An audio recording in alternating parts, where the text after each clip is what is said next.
नमस्कार, आप सभी दर्शकों का हमारा साप्ताहिक कार्यक्रम to the point with Anand Vardhan आप सबका स्वागत है। इसमें हम आनंद के साथ बात करते हैं पॉलिटिकल इश्यूज पर जो करंट होती हैं। ये आपने भी देखी थी ये मोदी जी की स्पीच के कुछ स्नैपशॉट्स हैं, मैंने ये लगाए हुए हैं। उनका फेशियल एक्सप्रेशन इसमें दिखाने का मेरा प्रयास है। ये एक प्रधानमंत्री हैं जो बोल रहे हैं एड्रेस टू द नेशन और ये खुशखबरी दे रहे हैं सारी जनता को कि किस तरह से आपके हाथ में अब बहुत सारा पैसा आ गया है। अब आपका बचत उत्सव, जीएसटी कम हो गई वगैरह वगैरह। तो एक तरह से ये खुशी जाहिर कर रहे हैं, बट इनका आप अगर फेशियल एक्सप्रेशन देखें और इनके पुराने किसी भी स्पीच से आप ये कंपेयर कर लें 2014 से जो भी दी हैं, ये बिल्कुल ही एक थके हुए ऐसे प्लीडिंग बिल्कुल इर्रेलेवेंट सा इनका ये एक भाषण था। आपने इसमें एक आनंद कार्यक्रम भी किया है, आपने शायद अगर मैं गलत नहीं हूँ एक कोई भस्मासुर भी इन्हें कहा था उस कार्यक्रम में। तो पहले एक मैं बैकग्राउंड के ये किस लिए आए थे, ये क्या बोलना चाहते थे और क्या इसमें खुशखबरी थी हम लोगों के लिए? आनंद। नहीं, दो तीन चीजें थी जो मुझे लगता है। पहली चीज तो ये थी कि मोदी जी को लगा था कि मोदी जी जो लगातार इस देश के लोगों को लगातार बेवकूफ बनाने में कामयाब रहे हैं, उनको लगा था कि एक बार फिर से बेवकूफ बना लेंगे। ये बात मैं इसलिए कह रहा हूं कि इस देश में अगर आपको याद हो तो नोटबंदी के बाद किसी ने आज तक क्या सवाल पूछा कि मोदी जी नोटबंदी क्या हुई? इस देश में क्या इनसे जब इन्होंने कहा था कि सबके खाते में कितने 15 लाख रुपए आएंगे, किसी ने पूछा कि मोदी जी वो पैसे कहाँ गए?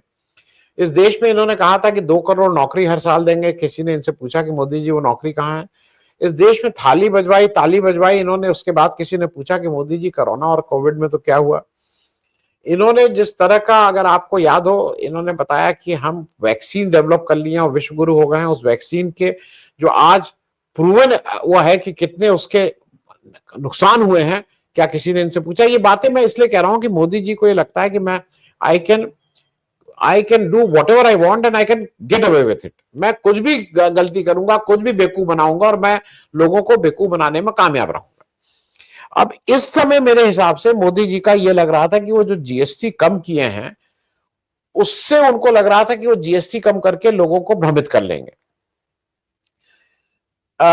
ये फिर से एक हड़बड़ाहट में लिया गया एक बहुत ही नितांत गड़बड़ फैसला है, जो बहुत, क्योंकि जब आप ये कहते हैं कि हम जीएसटी से बड़ी राहत, तो लगाई किसने थी जीएसटी? मतलब तुमने इसके मतलब 7 साल तक इस देश के लोगों को लूटा। अगर तुम खुद ही कह रहे हो कि जीएसटी लगाई थी, नेहरू ने तो नहीं लगाई थी GST, that is for sure. ये जीएसटी का कंसेप्ट आपका था। जब आपने रात में 12 बजे एक उसको क्या इंडिपेंडेंस डे की तरह आपने ट्वीट किया था, एक विशेष सेशन बुला के ये सब आपने काम किया था। अब दूसरी बात यह है कि जो आप लोगों को पीट पीट के बता रहे हो, मार मार के, कि ये समझो कि ये बचत उत्सव, बचत उत्सव, सारे पेपर्स में ये है कि भाई उसको पेपर में निकालो कि हम कितना सस्ता दे रहे हैं। चाहे वो कार वाले, अच्छा मोदी जी ने क्या कहा है? मोदी जी ने सबसे आह्वान किया है कि सब लोग जाइए कार खरीदिए, सब लोग जाइए टीवी खरीदिए, सब लोग जाइए एसी खरीदिए। तो मतलब ये जो था नहीं कि जब रोम जल रहा था तो नीरो बांसुरी बजा रहे थे, ये बिल्कुल सटीक ये है जो मोदी जी के ऊपर लागू होती है। 81 करोड़ मुफ्त राशन पे जीवन यापन करने वाला भारत का वो जो गरीब व्यक्ति है, वो जाके कार खरीद लेगा मोदी जी के अनुसार। अब मोदी जी कहेंगे नहीं नहीं, मैंने तो कहा है मिडिल क्लास के लिए। तो इस देश में 145-46 करोड़ में अगर मिडिल क्लास वैसे माना जाए तो 10 करोड़, मोदी जी की मान ली जाए तो 20 करोड़। तो क्या अगर मोदी जी की भी मान लें तो क्या बाकी 125 करोड़ लोगों के लिए क्या है? उससे इनकी, मतलब जो मेरी समझ है और जितनी मैंने, इससे कोई डिमांड नहीं रेज होने वाली है। इससे एक नई समस्या और शुरू हो गई है अजय, जो अनसोल्ड इन्वेंट्रीज हैं उसका क्या होगा? क्योंकि उसका एक पैसा ना, वो क्या करेंगे? और वो एक बड़ी समस्या, और खास करके कार, टू व्हीलर, इन सब चीजों में बड़ी एक समस्या सामने बन के आ रही है। अब मोदी जी के पास इन सबका आंसर नहीं। मैंने तो कह दिया अब जो तुम्हारे मन में आया तुम करो, मैं तो अपना कह के निकल गया हूं। ये बहुत से लोगों का ये मानना है और ऐसा कहना है कि इस जो जीएसटी है इसका फायदा, और ये प्रोफेसर अरुण कुमार के हवाले से कह रहा हूं, क्योंकि 1.5 करोड़ तक जो व्यापार करने वाले लोग हैं, जो जो ज्यादा बड़ी संख्या है, जो करीब 75-80% जो 1.5 करोड़ तक का व्यापार करते हैं, उनका इनपुट क्रेडिट उनको नहीं मिलती है। ये सर्वमान्य है, मतलब पता है उनको इनपुट क्रेडिट नहीं मिलती है। वो जब बेचते हैं तो उनको एक पर्टिकुलर टैक्स दे देना पड़ता है, उनको खरीदे हुए सामान पे वो इनपुट क्रेडिट नहीं मिलती है।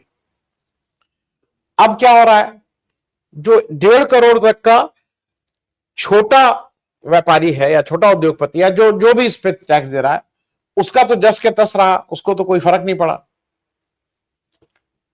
जो बड़े डिपार्टमेंटल स्टोर हैं, चाहे उसमें ब्लिंकिट आए, चाहे ये जितने आए, मतलब ये जो तुरंत आपके घर अमेजोन आए, जियो मार्ट आए, या जितने लोग हैं, इन सब लोगों को फर्क पड़ रहा है, क्योंकि ये इनपुट क्रेडिट भी ले रहे हैं और आउटपुट क्रेडिट में उसको एडजस्ट कर रहे हैं, तो ये ज्यादा कॉम्पिटिटिव हो जा रहे हैं। और जो आपके नुक्कड़ का जो बनिया है, या जो परचून वाला है, या जिसको आप जनरल स्टोर है, जो भी आप उसको बोलते हैं, वो अब उतना कॉम्पिटिटिव नहीं रह जाएगा। तो उसके साथ ऐसी एक उसको समस्या हो रही थी ब्लिंकिट से और इनसे कॉम्पीट करने में। आज की तारीख में वो उस कॉम्पिटिशन से और बाहर निकल जाएगा। तो कुल मिला के जो मेरी समझ है, ये एक खराब स्थिति है उन लोगों के लिए जो छोटा बिजनेस करते हैं। दूसरा, मोदी जी ये कह रहे हैं कि बचत उत्सव, इनकम टैक्स हमने कम कर दिया और जीएसटी कम कर दिया। भाई, test of the pudding is in eating it, let's see. I mean, अगर ये तो सामने ही सामने आ जाएगा ना जो और मैं एक बात जो मैंने कल कही थी, मैं उसको फिर से रेखांकित कर दूं। इस देश का जो जीडीपी या जो भी वो है, जो भी पैमाना हम नापते हैं, वो केवल संगठित क्षेत्र के लोगों का नापते हैं। संगठित क्षेत्र के लोग ही इस जीडीपी और इन सब के उसमें आते हैं, और वो कुल उत्पाद का केवल 6% है। 94% आर आउट ऑफ इट। तो आपके पास 94% का कोई डेटा नहीं है, और वहां पे जो आप जीडीपी की जो बता रहे हैं ना, 6% और 7%, इन सबका मानना यह है कि वो 1-8% की ही वहां ग्रोथ है। ये ग्रोथ 6-7% की नहीं है। ये आप उसका ढिंढोरा पीट रहे हैं, लेकिन 94% जो सेक्टर्स हैं वो आज भी स्ट्रगल कर रहे हैं, और लोगों के पास मतलब इस समय रोजमर्रा की जिंदगी और मुश्किल होती जा रही है। इसमें कहीं इस जीएसटी से कोई राहत मिलेगी ऐसा मुझे नहीं लग रहा है। अजय जी आनंद, मैं बस इसमें ये ऐड कर दूं, जो आपने मिडिल क्लास की बात की है, 6,500 करोड़ स्मॉल लोन्स डिफॉल्ट है बैंक्स का, जो पर्सनल लोन्स लोगों ने लिए थे और ये रूरल एरिया में है। अगर आप ये डिस्ट्रेस देख रहे हैं तो ये केवल शहरों वाले नहीं है, ये हमारे गांव तक ये डिस्ट्रेस पहुंच चुका है। And there is no money left in the hand. 20% हमारी प्राइसेस खाने के सामान की बढ़ी है पिछले 15 महीने में। आप अपने घर में देख लीजिए, दूध वगैरह, आपके यहाँ वर्कर्स हैं, उन सब की सैलरी पिछले 1 साल में बढ़ाई गई है, जो कि कहीं भी गिनती में नहीं आता है जब हम अपनी जीडीपी की बात करते हैं। खैर, अब मैं दूसरे विषय पर आता हूं। ये हमारी फॉरेन पॉलिसी, इस पे आनंद हम अलग से भी एक कर सकते थे प्रोग्राम, और ये घंटे 2 घंटे भी चल सकता है कि हमारी फॉरेन पॉलिसी डिजास्टर जो है वो कंटिन्यू कर रहा है। आप ट्रंप का देख लीजिए, हर 2 दिन बाद वो बोल देते हैं कि मैंने तो इंडो पाक वॉर रुकवाई थी, मेरे को नोबेल प्राइज मिलना चाहिए। H1B की मैं आगे बात करता हूं। हमारा सऊदी अरेबिया से, ये हमारे मोदी जी वहां गए थे और करीब 15 करोड़ रुपया खर्च किया गया। ऐसा माना जाता है कि ये कोई ऑफिशियल विजिट नहीं थी, ये पर्सनल विजिट पे वहां गए और सारा खर्चा भारत सरकार ने उठाया है। ऐसा ये कांग्रेस के अजय वासुदेव बोस ने ये डाला है, ये डेटा। और फिर जाके ये पाकिस्तान से इन्होंने आर्म्स का वो पैक्ट कर लिया, और अब सऊदी कहता है कि अगर पाकिस्तान पर अटैक किया किसी ने तो हम पाकिस्तान के साथ खड़े हो जाएंगे। तो स्पेसिफिकली H1B और जो हमारा ये डिजास्टर रहा है सऊदी अरेबिया के साथ, इस पर आपकी टिप्पणी चाहूंगा। आनंद। देखिए, दो चीजें हैं। पहले H1B की बात हम लोग कर लें। H1B ऐसा है कि जो एक तरह से एक वर्क परमिट होता है जिसमें 3 से 6 साल तक वहां पे अमेरिका में रहने की आपको परमिशन मिलती है। ये H1B वीसा हर वर्ष जो डेटा है उसके अनुसार, जैसे इस वर्ष करीब 70-71% जो वीसा टोटल अमेरिका जो रिलीज करता है H1B वीसा, उसका भारत लेता है। पिछले वर्ष भी वो 70%, 71%, 72% इसी के बीच वो घूमता है। तो भारत का एक बड़ा इसमें पाई भारत के पास, शायद इस साल 2,80,000 या कुछ इस तरह के वीसा भारत के पास आए हैं। होता क्या है कि ये वीसा जो खरीदने वाली वो कंपनीज होती हैं। कंपनी ये कहते हैं भाई हमें, हमारी कंपनी में इस तरह का काम है, इसमें इस तरह का हमें स्किल्ड व्यक्ति चाहिए, और वो स्किल्ड यहाँ पे अमेरिका में नहीं है, नंबर एक, और अगर है, पैसे की बात नहीं, वो उस तरह की स्किल यहाँ पे नहीं है, प्राइमरली स्किल नहीं है। अब उसके बाद अमेरिका कहता था ठीक है भाई स्किल नहीं है तो आप उसको आउटसोर्स करिए। तो उसके लिए वो 1,000 से $2,800 एक फीस देता था।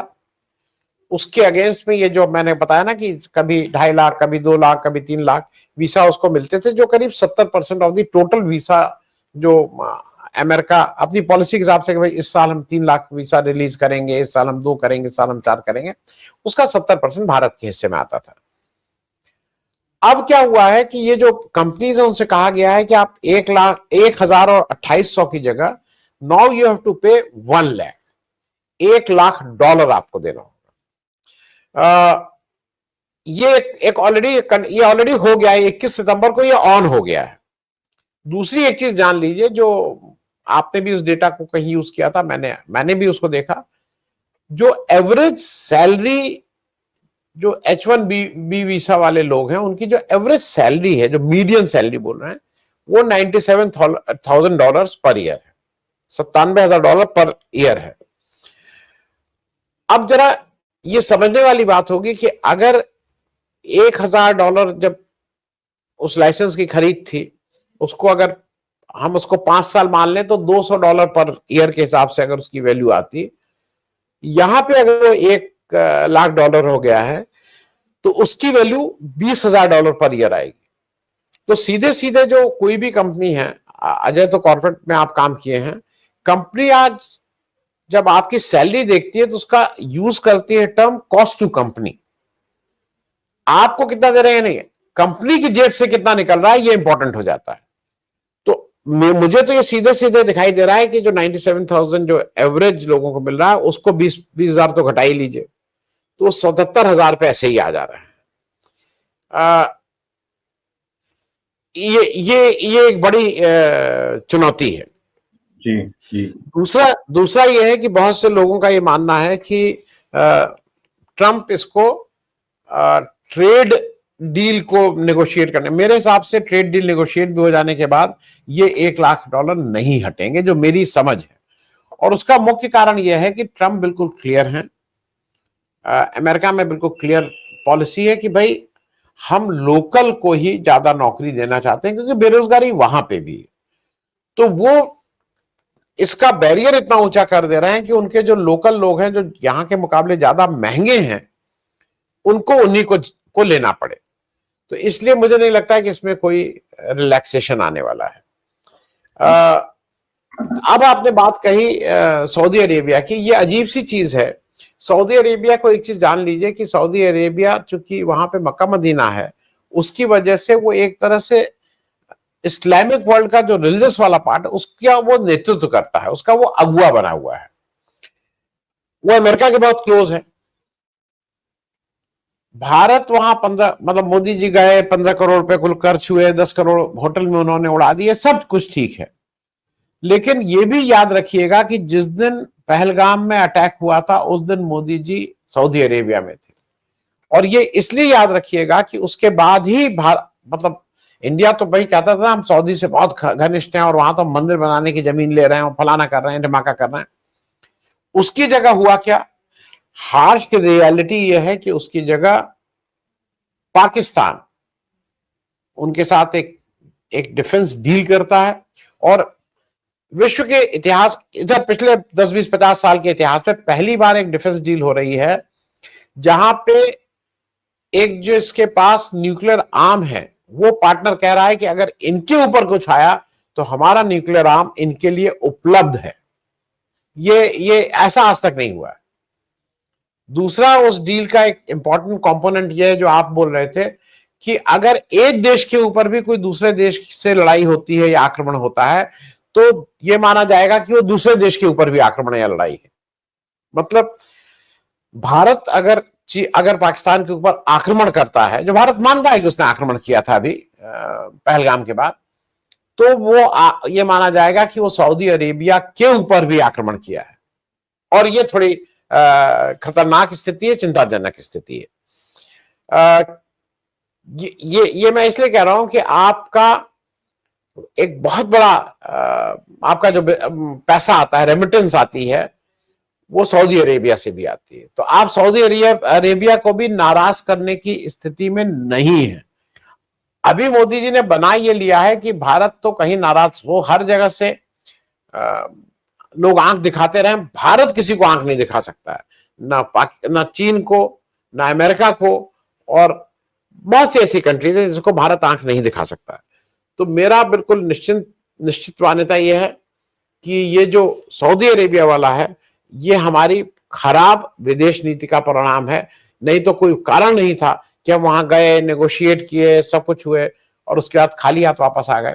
वहां जाके अगर प्रधानमंत्री मोदी जी थोड़ा सीरियस रहते, उनका थोड़ा इसमें भी काम रहता बजाय फोटो खिंचवाने के, तो आज की तारीख में पाकिस्तान सऊदी अरेबिया के साथ अपने को ब्रैकेट कर पाने में उसको मुश्किल आई होती।